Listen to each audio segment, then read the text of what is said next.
Good afternoon, this is Caitlin reporting from Morgan Academy with today's news.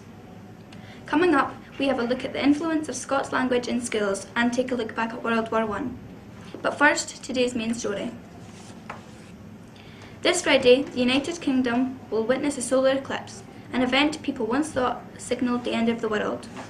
Fortunately, the apocalypse is not yet upon us. A solar eclipse is when the moon moves directly between the sun and the earth. It is unusual because the earth and sun and moon all have to align. It is also rare because the shadow of the moon casts on the earth and only affects certain places on the earth. We haven't had a full solar eclipse since 1999, and the one happening in March is only a partial eclipse.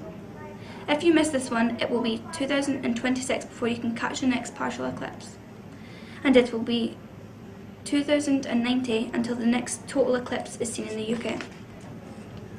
It is going to be a breakfast affair as the eclipse begins in the UK at 8:45 AM. The maximum eclipse, when the moon is nearest the middle of the earth, will be at 9:31 AM. It will all wind down at 10:41 AM, and up to 94% of the sun's light will be blocked by the moon in Scotland. Thank you. Last year marked the 100th anniversary of the start of World War I. 124 Morgan Academy pupils died during the war and one member of staff. Earlier this year, a group of second-year and third-year pupils travelled to Belgium and France to find out more about World War I and the pupils from Morgan Academy who were involved in the war. Each pupil researched the soldier prior to the trip and visited their grave during the visit. We asked Jack, who was on the trip, how it influenced him. The trip that I went on, it changes you a lot because you don't realise how big a thing the war is until you actually go and see and find out actual information about the war. What we did is we found out certain people that went to the school and we went to their grave, and we each found out a lot about that person, and it did change you. We found also the Black Watch Memorial, which is about Dundee. A lot of people that died in Belgium and fighting. There's a memorial there that you don't realise how much it changes you until you come back and you reflect on what happened and how important the trip was. That you find out these people actually had lives. It's just amazing how that is, that a war that killed tons of people, they had lives that are from places that I had no idea that would happen. And once I came back, I just totally viewed the war in a different perspective. In today's entertainment news, the Tower of London is known for its brutal and bloody past, but was recently the host of Series 5 premiere Game of Thrones. The series started in 2011 based on the novels written by George R.R. Martin. Yesterday night, the cast of the series walked the red carpet to launch the premiere of Season 5, Episode 1 of the iconic show. Game of Thrones is notorious for its overly graphic and violent scenes, which has turned many viewers off, but the producers are confident that the premiere hosted at the Tower of London would engage the viewers and will bring some excitement to the screens. On the 23rd of April 2015, Avengers Age of Ultron is being released. The movie is a superhero film based on the Marvel Comics superhero team, the Avengers. It stars celebrities such as Robert Downey Jr., Chris Evans and Chris Hemsworth.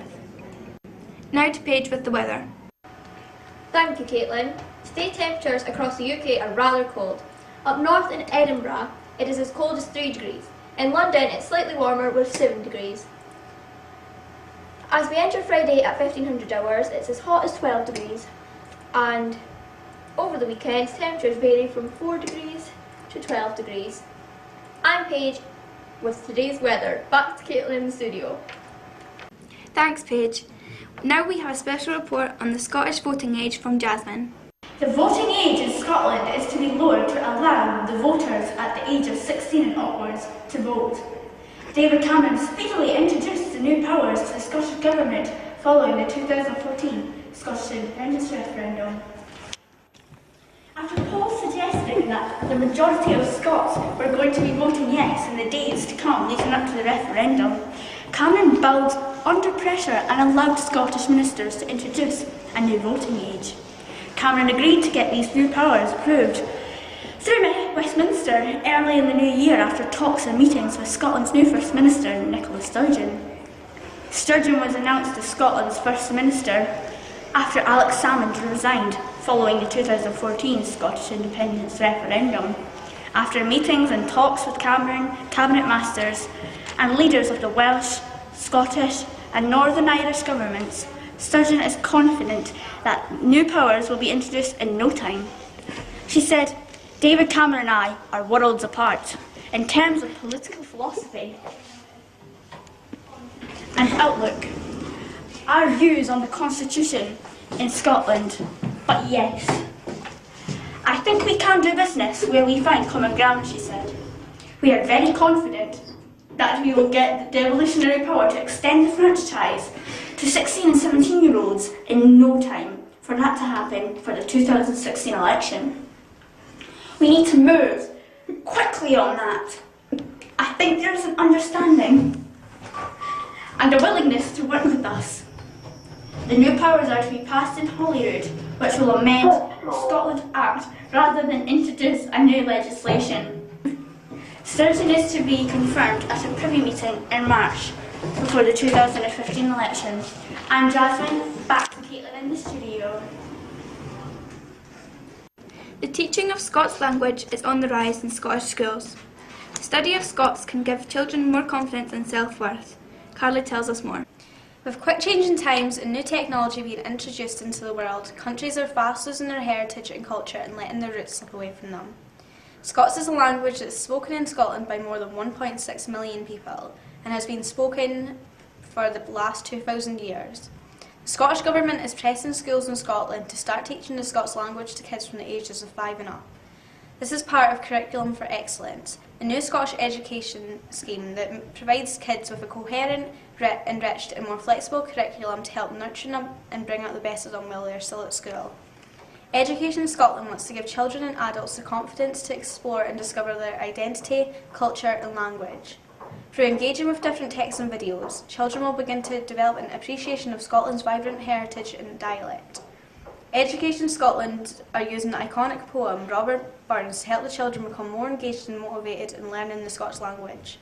Schools around Scotland are hosting Robert Burns Days, Scots poetry competitions and other events in the hope that learning the Scots language will be embraced and welcomed by the future generation of kids in Scotland. My favourite word's Teckle, because my dad used to use it all the time, so yeah, that's why it's my favourite word. My favourite word is Yaldi, and if you were to give something like Yaldi, it'd be to give it your all. I'm very comfortable teaching Scots in a classroom. I think it's really important. Scots is spoken widely in our area, and there's lots of different types of Scots. It's not just as simple as saying, do you like Scots? Do you like Dundonian? Do you like Doric? Do you like Southwest Scots, kind of Glaswegian? I think there's a wealth of language there, and it's a really fun language to play about with. The words are really expressive, and I think it can let some pupils that maybe are a bit quieter have a voice in a classroom. So I think it's really important as well as fun. Now let's take a look at the latest sports news. Last night we saw Dundee United take on Celtic for the third time in 2 weeks and lose again. After Sunday's League Cup final loss, United had to suffer another blow with Celtic knocking them out of the Scottish Cup yesterday evening. They meet again on Saturday in the league. Hopefully this time they'll have more success. Elsewhere in the city, Dundee take on Aberdeen at Dens Park this Saturday too. We wish both teams good luck this weekend. In tennis, Andy Murray equalled Tim Henman's Open-era record for career wins by a British man as he progressed to the quarter-finals at Indian Wells. Murray beat unseeded Frenchman Adrian Mannarino 6-3 in what was the first meeting for the pair. Thank you, I've been Jasmine, back to Caitlin in the studio. Thanks Jasmine. That's all from us here at Morgan Academy. Thanks for watching.